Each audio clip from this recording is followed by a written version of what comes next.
મિત્રો અમે જઈ રહ્યા છે ઊના.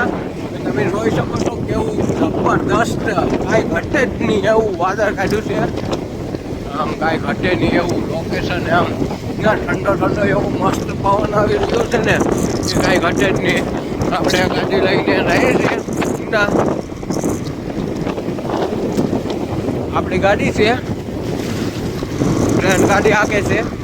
તમે જોઈ શકો છો ગીરમાં તો હર્યા હવાનું વરસાદનું પાણીનું ઝલક કેવી છે. તો આપણે 2000ના બૂટ લેવા જઈએ છીએ કેમ કે ટ્રેનના લગન છે એટલે મોજ તો કરવાની જ હોય. બોલ્યા બોલ કાંઈ ઘટે જ નહીં વકા. તો કેમ છે બાકી લોકેશન? કાંઈ ઘટે કાંઈ નો ઘટે પણ વ્યૂ તો મજા જ આવે કરે. ઠંડો ઠંડો પવન ને એમાંય જો લાંબા રૂટ ઉપર જતા હોય ને કાંઈ ઘટે નહીં હો. પણ